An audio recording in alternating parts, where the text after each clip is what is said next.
Heart failure affecting about 500,000 Canadians right now. That number expected to double by 2030. Health specialist Leah Sayers joining us with what we can do to reduce the risk of heart failure and what's being done to treat it. That's right. So heart failure is one of the leading causes of hospitalization in Canada, and it's the most costly condition for those over the age of 65. So this is something we really need to pay attention to. However, people are living longer and better with heart failure because of advances in treatment. So that's nice to hear.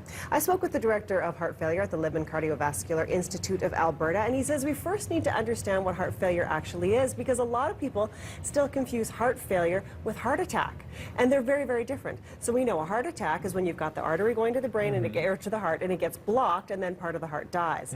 So that's a big and serious event. But heart failure is any kind of damage to the heart. So that can happen at any time if you're one of those people that are at risk. And in fact, the prognosis is much worse. Whether it's short-term or long-term, and it finally develops a situation where the heart cannot pump enough blood to meet the demands of the body.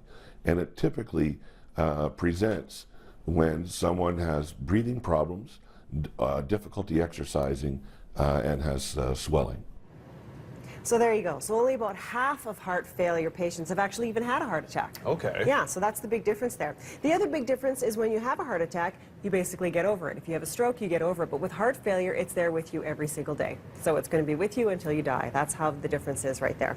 So when it comes to heart failure, any kind of damage to the heart can occur directly from a person who is typically at risk, as I said, for any kind of heart disease. So we need to talk about prevention, and really there's a lot of overlap. Like heart attack, like stroke, kidney failure, the heart failure can develop directly from the person who is at risk. The person who is at risk typically has high blood pressure. They may be obese, they have diabetes, they've had this for a while, they have perhaps an unhealthy lifestyle. These people can do an awful lot to either delay or prevent the development of heart failure by addressing their health concerns. So that's why we need to pay attention. You do have the control. Kidding. The good news is, though, if you were to develop heart failure, they have over 40 different therapies to treat it, depending on where you are in your illness. The first step, of course, is to get that blood pressure under control. Then you want to take the fluid pills to get rid of that excess water in the body. And then they actually have a whole series of pills. The things like beta blockers, you've heard that term before. These are the ones that interrupt the normal progression of the disease, so that's also helpful.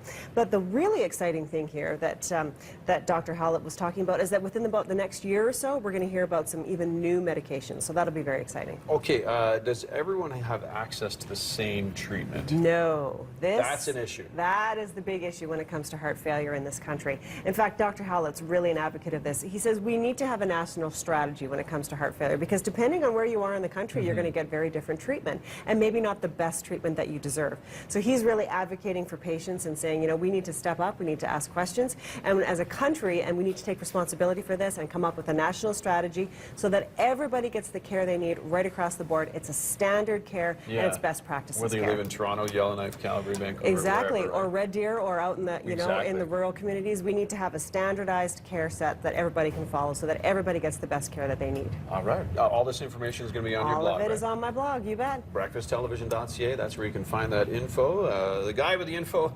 traffic-wise is Mr. Dave Will.